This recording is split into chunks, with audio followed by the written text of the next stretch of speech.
दोस्तों, आज बात करेंगे हम ईपीएफओ की एक स्कीम के बारे में और ज्यादातर लोग शायद ही इस स्कीम के बारे में जानते हैं। तो चलिए देखते हैं स्कीम क्या है।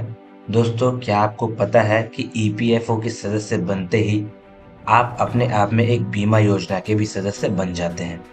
अगर आपको नहीं पता है तो वीडियो को अंत तक जरूर देखें और अगर हमारे चैनल पर नए हैं तो चैनल को सब्सक्राइब जरूर करें। तो चलिए जानते हैं इस योजना के बारे में। दोस्तों, योजना का नाम है ईडीएलआई यानी employ deposit linked insurance scheme 1976। दोस्तों, इस योजना का जो शुरुआत है वो हुआ था 1976 में। साथ ही ये भी बता दूं कि ईपीएफओ का प्रत्येक सदस्य अनिवार्य रूप से इस योजना का भी सदस्य बन जाता है। और मजे की बात यह है दोस्तों कि इसके लिए किसी प्रकार का कोई अंशदान या कोई प्रीमियम नहीं देना होता है। इसका जो अंशदान या प्रीमियम है वो नियोक्ता देता है। नियोक्ता मतलब जो हमें नौकरी दिया है, या बोल सकते हैं कि जो हमें पेमेंट देता है, सैलरी देता है, वो इसका प्रीमियम भरते जाता है, जो कि सैलरी का 0.5% होता है। या फिर आप कह सकते हैं कि 100 रुपए के ऊपर 50 पैसे का प्रीमियम होता है और इसे नियोक्ता है जो एम्प्लॉयर है वो अपने कर्मचारी से वसूल नहीं कर सकता। इस योजना के सदस्य की नौकरी में रहते हुए दुर्भाग्यपूर्ण मृत्यु की स्थिति में उसके उत्तराधिकारी या नॉमिनी को जो भी लाभ मिलता है वो भी हम आपको इस वीडियो में बताएंगे। सबसे पहले तो यदि सदस्य ने 12 माह से कम सर्विस की है तो नॉमिनी को सेवा के दौरान ईपीएफ अकाउंट के औसत शेष के बराबर राशि मिलती है। अगर औसत शेष 50,000 रुपए से ज्यादा है तो उसे 50,000 रुपए तो मिलेंगे ही मिलेंगे। साथ ही 50,000 की औसत से अधिक राशि का 40% उसे और मिलेगा, जो कि 1 लाख से अधिक नहीं होगा। यदि सदस्य की मृत्यु 15 फरवरी 2018 से 27 अप्रैल 2021 के बीच में हुई है और अगर वह पिछले 12 माह से लगातार सेवारत रहा है जहां उसकी मृत्यु हुई है, तो नॉमिनी को सदस्य के पिछले 12 माह के औसत वेतन का, जो कि 15,000 से अधिक नहीं होना चाहिए, का 30 गुना और उसके ईपीएफ अकाउंट के अवशेष का आधा मिलेगा। इस औसत अवशेष के आधे की ऊपरी सीमा 1,50,000 रुपए है।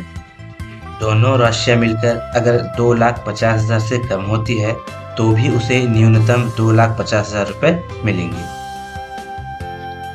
अगर सदस्य की मृत्यु 28 अप्रैल 2021 के बाद हुई हो और वह पिछले 12 माह से लगातार सेवारत रहा हो तो नॉमिनी को सदस्य के पिछले 12 माह के औसत वेतन का 35 गुना मिलेगा।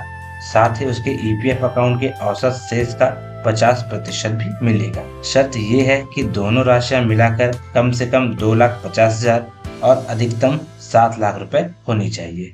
दोस्तों, इसमें एक महत्वपूर्ण जानकारी ये है कि इस योजना के तहत उस व्यक्ति को भुगतान किया जाता है जिसे सदस्य ने ईपीएफ योजना 1952 के तहत नामांकित किया हो।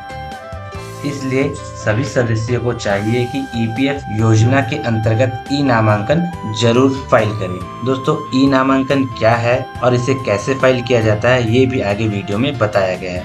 आप वीडियो को पूरा जरूर देखें। यदि सदस्य ने मृत्यु के पूर्व कोई नामांकन नहीं किया है तो बीमा राशि को उसके परिवार के सदस्यों के बीच बराबर बराबर बांट दिया जाएगा।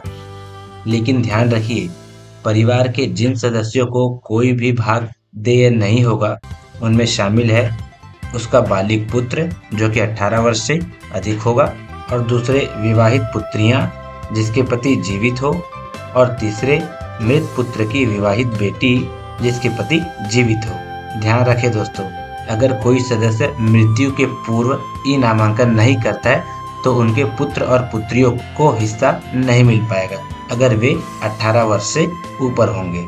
इसीलिए जरूरी है कि आप ई नामांकन जरूर से कर लें। यदि बीमा राशि पाने का हकदार व्यक्ति सदस्य के हत्या का आरोपी है तो उसके भाग का भुगतान तब तक नहीं किया जाएगा जब तक कि वह दोष मुक्त नहीं हो जाता।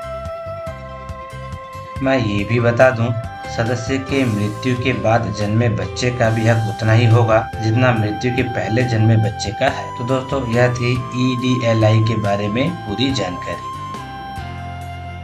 आइए दोस्तों, अब जानते हैं ई नामांकन यानी कि ई नॉमिनेशन के बारे में। दोस्तों आपने देखा होगा कभी भी अगर ईपीएफ अकाउंट को आप लॉगिन करते हैं तो आपको सबसे पहले ई नॉमिनेशन का एक पॉपअप आता है।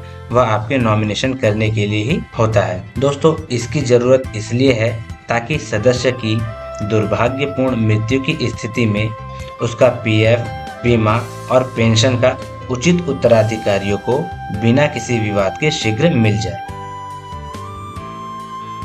जानते हैं ई नॉमिनेशन के लाभ के बारे में।